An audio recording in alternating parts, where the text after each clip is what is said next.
pelacur, penghibur, dan mata-mata.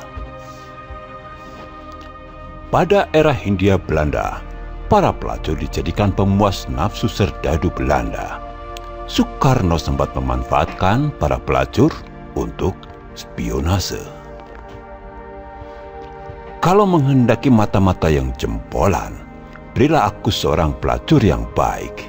Hasilnya mengagumkan sekali dalam pekerjaan ini. Tidak dapat dibayangkan betapa bergunanya mereka ini, ucap Presiden Soekarno dalam buku Soekarno, An Autobiography as Told to Cindy Adams tahun 1966, atau yang diterjemahkan dalam buku Bung Karno, Penyambung Lidah Rakyat Indonesia pada tahun 2007. Seorang kembang latar atau pelacur yang dijadikan mata-mata oleh para pejuang kemerdekaan bisa menggoda polisi Belanda. Mereka merayu dan bercinta sambil mengorek informasi dari polisi Belanda itu. Tak satupun anggota partai yang gagah dan terhormat dari jenis laki-laki dapat mengerjakan tugas itu untukku. Masih ada prestasi lain yang mengagumkan dari mereka, jelas Soekarno lagi. Bahkan Soekarno mengaku, di masa pergerakan, seringkali rapat atau pertemuan rahasia terpaksa dilakukan di rumah pelacuran atau rumah bordil, karena tempat itu paling aman dan bebas dari kecurigaan penguasa Belanda yang terus memburu para pemuda pergerakan untuk mewujudkan kemerdekaan Indonesia. Dalam gerakan Partai Nasional Indonesia atau PNI, Soekarno melibatkan 670 orang pelacur di kota Bandung sebagai anggotanya. Tindakannya itu ditentang oleh Ali Sastromijoyo karena dianggap melanggar susila. Tetapi Soekarno punya alasan lain melibatkan para pelacur dalam pergerakan perjuangan kemerdekaan Indonesia sebagai spionase, termasuk untuk mengetahui pengkhianat di tubuh PNI sendiri. Pelacur atau apapun nama yang akan diberikan kepadanya adalah orang-orang penting, jawabku. Orang lain dapat kulepaskan, akan tetapi melepaskan perempuan lacur, tunggu dulu, kata Soekarno menjawab. Dari keberatan Ali Sastromijoyo tentang pelibatan para kembang latar itu. Rupanya Soekarno terinspirasi pemanfaatan pelacur dalam perpolitikan di kerajaan Perancis. Sosok Madame de Pompadour yang disebutnya tak lebih dari seorang pelacur, tapi kemudian memainkan peran politik yang penting hingga menjadi istri Raja Louis ke-15 pada tahun 1745 sampai 1750. Juga dengan sosok Théroigne de Maricourt. Nama aslinya adalah Anne-Joseph Terwagn yang ikut berperan memimpin wanita dalam barisan roti di Versailles ketika revolusi Prancis pada tahun 1789. Kupu-kupu malam ini yang jasanya diperlukan untuk mengambil bagian hanya di bidang politik, ternyata memperlihatkan hasil yang kilang gemilang pun di bidang lain, imbuh Soekarno. Mungkin para pelacur yang bergabung dalam gerakan perjuangan bangsa ini begitu membanggakan, tetapi secara umum, kondisi perempuan pekerja seks komersial atau PSK di era kolonial Hindia Belanda sangat miris keadaannya. Mereka banyak yang dijadikan gundik orang Belanda, menjadi pemuas nafsu para serdadu, disiksa, atau bahkan banyak yang mati.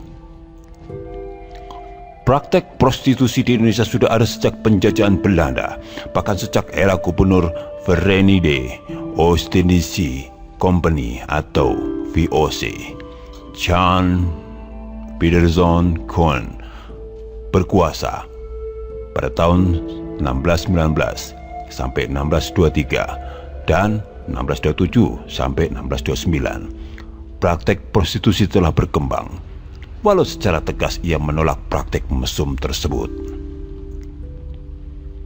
Perkembangan prostitusi pertama di Batavia atau yang sekarang Jakarta awalnya terkonsentrasi di kawasan yang disebut Makaupo atau Jakarta Kota.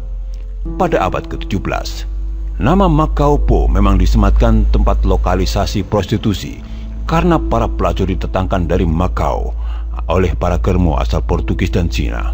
Mereka inilah yang bekerja melayani dan menghibur serdadu Belanda. Seiring berkembangnya pusat pemerintahan Hindia Belanda di Batavia, muncul tempat prostitusi di Kampung Gang Mangga, sekitar Jalan Jayakarta sekarang. Tempat ini cukup terkenal sebagai salah satu tempat berlangsungnya kegiatan prostitusi. Bahkan saat orang menyebut sakit sipilis dengan sebutan sakit mangga, kata Lamijo, peneliti Lembaga Ilmu Pengetahuan Indonesia atau LIPI, dalam tulisannya Prostitusi di Jakarta dalam 3 Kekuasaan 1930 sampai 1959. Makaupo dan Gang Mangga lama tahun mulai tersaingi dengan munculnya rumah bordil yang didirikan oleh orang Cina yang disebut dengan Suhian. Rumah bordil itu menyebar ke seluruh wilayah Batavia karena sering terjadi keributan. Suhian di sekitar Gang Mangga ditutup oleh pemerintah Hindia Belanda pada awal abad 20. Hal itu dipicu peristiwa pembunuhan seorang pelacur Indo-Eropa, Vince de Venik, pada tahun 1912. Setelah Suhian tutup, muncul komplek pelacuran serupa di Gang Hauber atau Petojo dan Kalikot, Sawah Besar. Praktik prostitusi di masa kolonial Belanda berkembang pesat antara 1860 sampai 1930. Para pelacur bukan hanya perempuan pribumi, tapi juga berasal dari Cina, Indo, Rusia, dan Jepang. Pelacur pribumi tarifnya 1 gulden Hindia Belanda, sementara pelacur asal Cina lebih tinggi, yaitu 2,5 gulden. Di masa penjajah Jepang lebih parah lagi. Rakyat dijadikan pekerja paksa atau romusa, sedangkan para wanita dijadikan pelacur atau jukun yanfu. Mereka ini sama sekali tak boleh keluar dari rumah bordil. Lalu di era pasca kemerdekaan tahun 1950 sampai 1960, tempat prostitusi tumbuh subur di Jakarta. Misalnya di Jalan Halimun, Kalimalang, Kebon Sereh, di belakang stasiun Jatinegara, Bongkaran, Tanah Abang, kawasan Senen, hingga Kalijodo. Lokalisasi secara resmi di Jakarta pertama kali diadakan tahun 1970-an, yaitu di Kramat Tungga, dekat Pelabuhan Tanjung Priok, Jakarta Utara. Tempat itu diresmikan oleh Gubernur DKI Jakarta waktu itu, Ali Sadikin, melalui surat keputusan Gubernur DKI nomor CA 7/1/54/1972, kemudian SK Wali Kota Jakarta Utara. Sebelum diresmikan menjadi lokalisasi prostitusi, di Kramat Tungga terdapat 1.668 orang pelacur dan 348 germo. Tapi setelah diresmikan, jumlahnya berkurang menjadi 300 orang pelacur dan 76 germo. Dikutip dari detikx.com, ditulis oleh M. Rizal.